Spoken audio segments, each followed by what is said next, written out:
साखर उद्योग हा देश पातळीवर आम्ही काय संस्थांमध्ये काम करतो, मी तर आवर्जून उल्लेख केला पाहिजे। या देशाचे पंतप्रधान नरेंद्र मोदी साहेब आणि केंद्रीय गृहमंत्री अमित शाह साहेब, त्याचप्रमाणे आपल्या राज्याचे मुख्यमंत्री, राजकीय विषय सोडून द्या,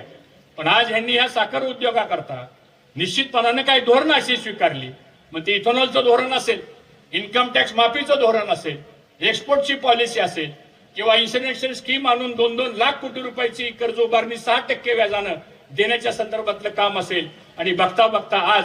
हा साखर उद्योग हा आता बायो सीएनजीच्या माध्यमातून पुढे येणार आहे, ग्रीन हायड्रोजनच्या माध्यमातून हा उद्योग पुढे येणार आहे, आणि येणाऱ्या भविष्य काळामध्ये जगाला इथेनॉल पुरवठा करण्याचं काम, जगाला साखर पुरवठा करण्याचं काम, आणि जगाला ब्राऊन शुगर, व्हाईट शुगर पुरवठा करण्याचं काम आज आपल्या देशामधून मित्रांनो होत आहे। हे सुद्धा ह्या निमित्तानं बोलणं गरजेचं आहे, कारण जी माणसं काम करतात, हे प्रस्ताव आम्ही केल्यानंतर मी स्वतः मुख्यमंत्र्यांना भेटलो, मी सहकार मंत्र्यांनाही भेटलो, जे वरिष्ठ नेते आहेत त्यांना भेटलो, आणि त्यांना सांगितलं की हे माझं काही वैयक्तिक काम नाही, आमचा कारखाना अडचणीत आलेला आहे,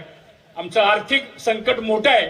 कारण आमचं क्रशिंग कमी झालं, आम्हाला सहकारातले नियम आहेत, आम्हाला बाकीच्या काही दुसऱ्या वेड्या गोष्टी कोणी करू शकत नाही, आम्ही करणारही नाही कधी, कारण तसं आमचं ट्रॅक रेकॉर्डच नाही, आणि मग आता आम्हाला मदत करा केली। मागच्या वेळेस आम्हाला त्यांनी एनसीडीसी मधनं देवेंद्र फडणवीस साहेबांनीच आम्हाला 150 कोटी रुपये त्या काळामध्ये दिले।